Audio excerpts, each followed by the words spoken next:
Time to buckle up.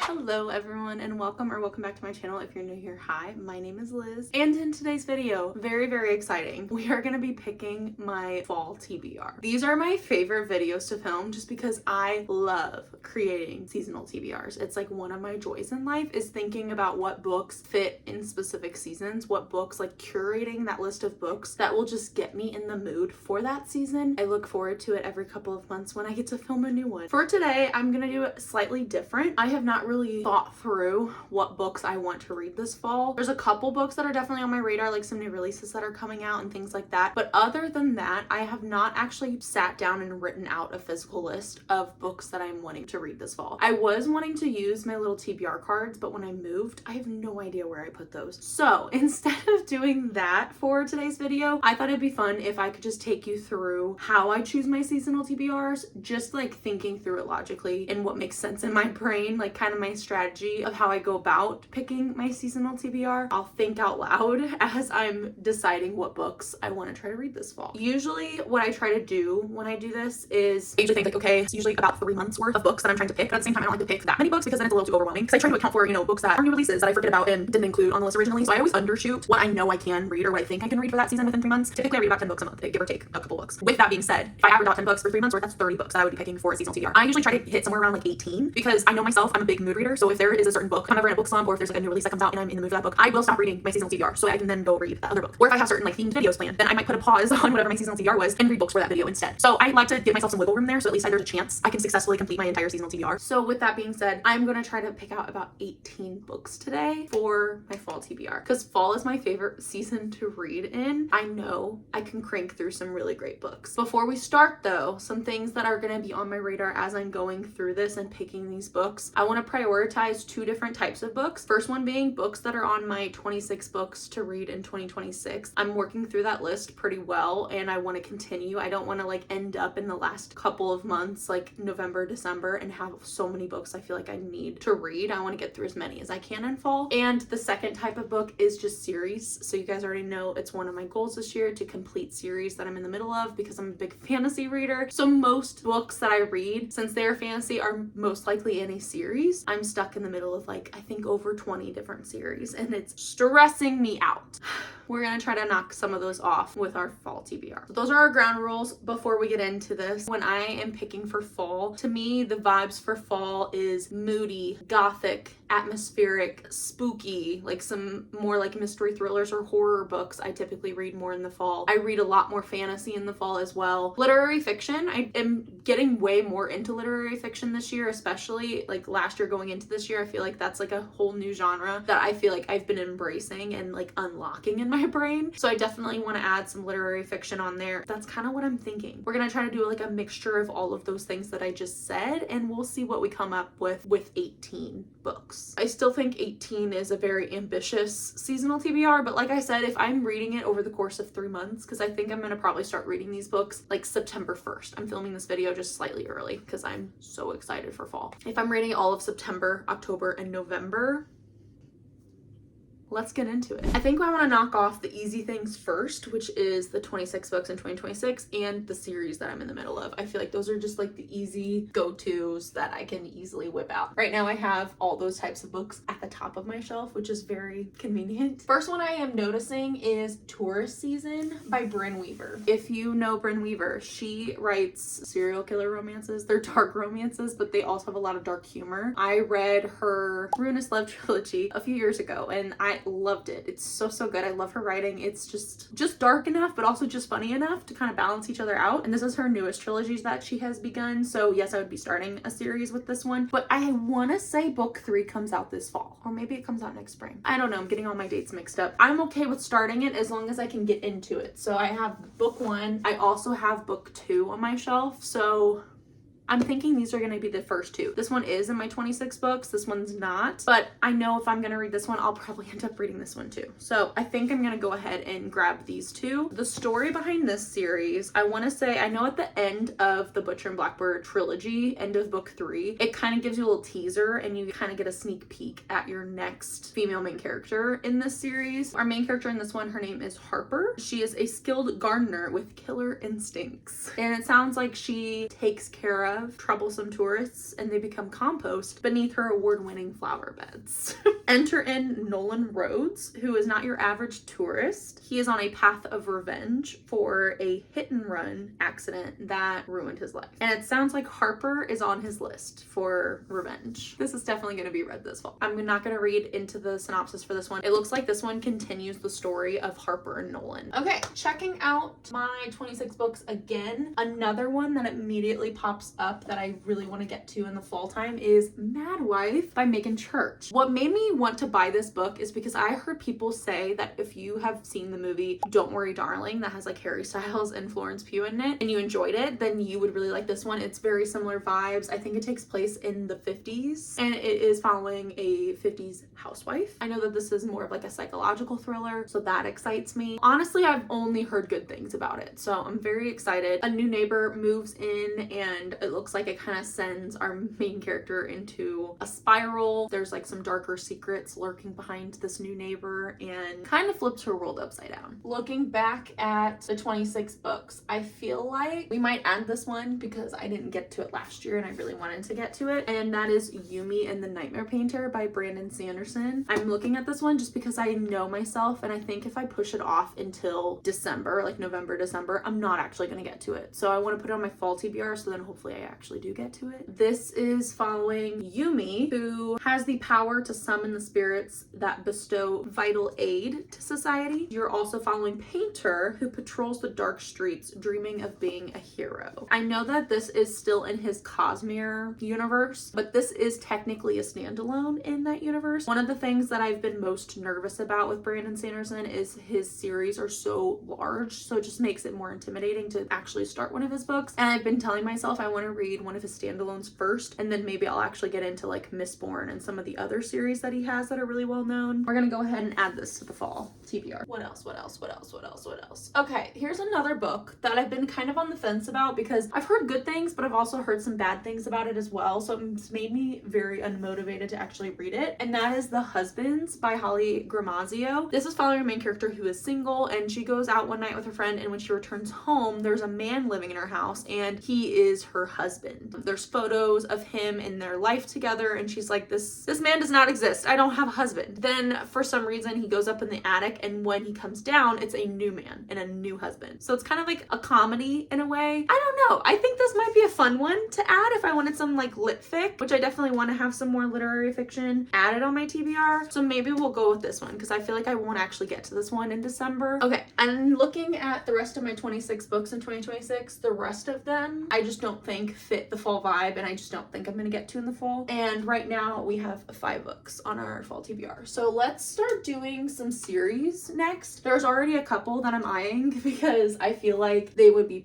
perfect in the fall. I just realized there's a candle lit behind me, and me reaching like this is a little dangerous. The first one I thought about is This Blade of Ours by Shalini Abe Sakara, definitely butchering that name. This Monster of Mine is book 1. I read that last year. Gothic fantasy, really loved it. It is more dark academia as well. Our main character has the magical ability to tell truth from lies. She gets a job as almost like an apprentice to a judge, and there's like these different houses with different judges. In book 1, she had a really dark past. She almost died and was brought back to life essentially when she was younger. Now that she is returned to the city for this internship, the judge that she is interning under has the exact same voice as the voice she heard from the night that she almost died. Really loved book 1. It was a huge surprise. I didn't expect to love it as much as I did. So I'm definitely excited to go into book 2. And I think it's only a duology, so that would complete the series for me. So my camera stopped working and I've been talking to my phone for the past 5 minutes and not recording.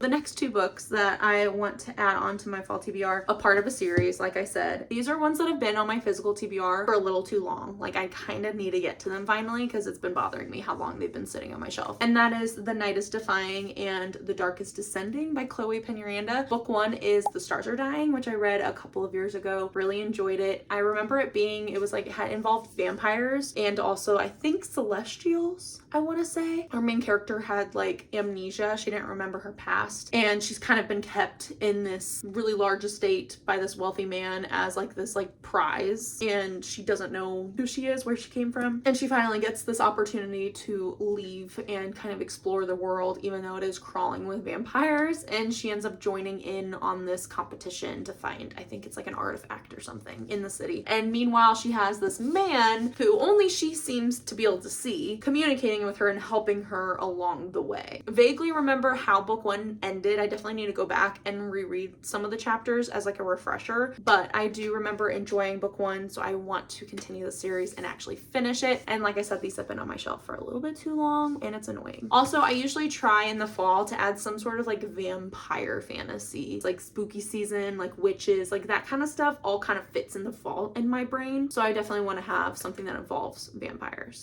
if that makes any sense. Some other books that I considered adding, but I think I'm gonna hold off on adding, is Hannah Nicole Mayer's series, Assistant to the Villain. I have books 3 and 4, but I'm pretty sure I read somewhere that there's gonna be a book 5. So I kind of want to wait until book 5 comes out and then binge them all together, because they're all such easy comfort fantasy reads for me, and I really like just being able to whip through a bunch of her books. So I think I'm gonna hold off on those two until the final book comes out in that series and then finish that series. And I think those are the only continuations of series that I for sure want to get to. I'm sure I'll get to more, but these are the ones that I think I for sure want to get to this fall. Right now we're sitting at 8 books, so we can pick 10 more. Let's keep going. Next category or genre I think I want to target is mystery, thriller, and horror. I feel like those two are big ones for me in the fall. First one that comes to mind, and it's because this has been on my TBR for way too long, is The Mary Shelley Club by Goldie Moldavsky. I think I had this on my fall TBR last year, but I wasn't able to get to it in time. But I've heard great things about this, and I don't know why I haven't read it yet. This is following a girl who's brand new at her school, and she's struggling to fit in, and she's a huge fan of horror movies. And at her school there is this group called the Mary Shelley Club, and basically they pull these intense pranks, and they call them like fear tests on people, and they bring her in and things start to escalate and go awry. This feels like a great fall read. There's another book that I've been saving for fall, and that is Matchmaking for Psychopaths by Tasha Coriel. This is the author of Love Letters to a Serial Killer, which I feel like I've heard of but have not read. Honestly, not gonna lie, the cover and the title, that's what sold me on this book. Our main character, it sounds like she matchmakes psychopaths. Like that is her job, that is what she does. And I'm pretty sure a psychopath or someone maybe who she's encountered in the past starts threatening her. Like she comes home and there's a human heart sitting on her doorstep. Her fiance disappears and she continues getting these really threatening packages. I don't know. This cover is everything, and I need to read this fall. There's 2 books that I definitely want to add in the horror genre, but I'm gonna count them as one because they are both on the shorter side. One of them I think is technically a novella, the other one's not, but it's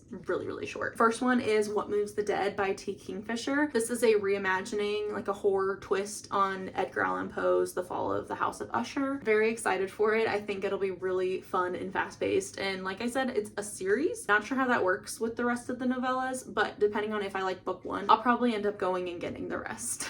And the other book that I think I'm gonna end up listening to on audio, but I saw this special edition come out like a couple of months ago and I fell in love with it, and that is The King in Yellow by Robert Chambers. This is, I'm pretty sure, actually 4 different stories put together, and they're all like horror stories. I know it's technically a classic, so I kind of want to read it this fall. And if you look at these 2 together, like they're so short, we're gonna count that as one book. And then another book that I don't really know what genre it fits in, if I'm totally honest. I think it's technically like a literary thriller, and this literary thriller is called But Won't I Miss Me by Tiffany Sao. Not heard anything about it, but honestly the cover kind of drew me in, and then whenever I read the synopsis I was hooked. This is set in an alternate reality where pregnancy endows women with exceptional powers. It looks like having a baby also means birthing an identical, nearly indestructible self who will eat her and take her place. Our main character is pregnant, but this is like a looming reality for her that she has to come to terms with. And if you look at the cover, it looks like a praying mantis. I'm excited. I think it sounds really cool and creepy and weird at the same time. Okay, let's see where we're at. I think that's gonna be it for horror thrillers. I think right now we're sitting at 12 books. We can add 6 more. I definitely want to add some more lit fic. I definitely want to add another romance or 2, and then maybe finish it out with fantasy. The literary fiction book book that I just recently bought and kind of comes to my brain for some reason for the fall is Broken Country by Claire Leslie Hall. I've heard really great things about this book. So it looks like this story is following our main character, and her brother-in-law shoots a dog that's going after their sheep, and it turns out this dog belongs to a man who she was in love with as a teenager. And I'm pretty sure in the story it does kind of like a then and now, or like there's like two different story arcs that are happening at the same time. I'm pretty sure there's like a court case happening, and then you have this story of her with this man whose dog died. It says in here that it is a sweeping love story with the pace and twists of a thriller. So that is, I think, why it kind of feels like a fall read to me. And then the last literary fiction I think I'm gonna add is Aftertaste by Daria Lavelle. On the front it says, what if you could have one last meal with someone you lost? So our main character, he is a chef. He can't see ghosts, but he can taste their favorite foods. When like flavor floods his mouth, he knows that means a ghost is present, and he discovers that he has the ability to reunite people with their departed loved ones for one last meal. It's like a ghost story meets a love story. This needs to be on the list. Next, I think I want to add a romance or two. Let's see. I know I have one romance that I for sure want to get to. There's a couple of romances that I feel like would be great in the fall, but the first one that definitely popped in my head because it blew up last year is If It Makes You Happy by Julie Olivia. I know she's coming out with another book very soon, but I've heard that this is just like the perfect like early 2000s, 90s fall rom-com, and that's exactly what I want in the fall. It is a cozy slow burn romance set in 1997 in a small town, and it sounds like it's very similar to like Gilmore Girls. Also, the fact that everyone was obsessed with it last year definitely intrigues me. Our main character in this one, her new next door neighbor, is a hot single dad. And our main character, she is leaving in 3 months for a new job opportunity in a different city. So she's there temporarily. He just moved there because he's healing from his divorce, and they become friends. I'm really excited. It's also on the longer side. This is like 500 pages long. The next romance book that I think I want to add, because I've been meaning to read a book by this author for way too long, and this one definitely screams fall to me, and that is Soul Searching by Lila Sage. This is technically a part of an interconnected standalone series, and I think book 2 is either already out or it's about to come out, depending on if I like this one. Maybe I'll get more of her books. This, I'm pretty sure our main character, she can see ghosts. So it looks like she's returning home after some time, and there is a new to town upholsterer who has a room to rent above his store. So she ends up renting that, but his space is crawling with ghosts. And then I think we're gonna end off with a couple more fantasies. The first one that came to my brain was The Book Witch by Meg Schaefer. This is the author of Wishing Game. All of her books have like magical realism incorporated into them. They're very magical, and typically they are in more of like the literary fiction category. This one I have in my fantasy section right now, which I don't know if it actually is fantasy, but I have heard people say that if you are a fan of romantasy, then you'd probably like this one by her, especially because it's got a lot of the similar tropes in it. So our main character, she is a book witch. So she is sworn to defend works of fiction from all foes, real and imaginary. What she does is she jumps in and out of novels to fix malicious alterations and rogue heroes like a modern day magical Nancy Drew. And it looks like she starts to fall for a fictional character, and that is forbidden from her kind. This sounds so cute. Okay, we're gonna add one more book. I'm pretty sure we're at 17. What book is that gonna be? I think that book is gonna have to be a gothic fantasy because that is what I crave in the fall, and it's gonna be Inamorata by Ava Reed. I was gifted this by my friend Sophia, and I am obsessed with this cover. This book is so stunning and pretty. One thing I immediately notice is on the sprayed edge, we have teeth. Little spooky, little weird. Let's figure out why. This is the first book in a new duology that is concerning. But will that stop me from reading it? Probably not. Our main character, her name is Agnes, and she has not spoken a word in 7 years. She is one of the last living members of the House of Teeth. There's our teeth answer. So it looks like she has death magic, so she can do necromancy, which is interesting. Honestly, the synopsis is kind of confusing. I'm gonna go into this kind of blind. I'm excited still, even though I don't don't really understand the synopsis. I bet I'll understand once I actually start reading it. That's me being very optimistic. Okay, let's rapid fire the books that I will be reading this fall, hopefully. Books 1 and 2, we have Tourist Season and Harvest Season by Bryn Weaver, Mad Wife by Megan Church, Yumi and the Nightmare Painter by Brandon Sanderson, The Husbands by Holly Gramazio, This Blade of Ours by Shalini Abe Sakara, The Night is Defying and The Dark is Descending by Chloe Peñaranda, Mary Shelley Club by Goldie Moldavsky, Matchmaking for Psychopaths by Tasha Coriel, What Moves the Dead by T. Kingfisher, The King in Yellow by Robert Chambers, But Won't I Miss Me by Tiffany Tsao, Broken Country by Claire Leslie Hall, Aftertaste by Daria Lavelle, If It Makes You Happy by Julie Olivia, Soul Searching by Lila Sage, The Book Witch by Meg Schaefer, and Inamorata by Ava Reed. And those are the books that I am going to have on my fall TBR. I hope you guys enjoyed today, getting to see a little insight into my brain and how I go about choosing my seasonal TBRs. I am so excited for all of these books. I feel like these are all so fall to me, and I'm really excited to start these. I am filming this video in August, but I am planning on starting to read this in September. So September 1st, I will be getting after some of these books. Thank you guys so much for watching. I hope you enjoyed, and I will see you guys in my next video. Happy reading. Bye.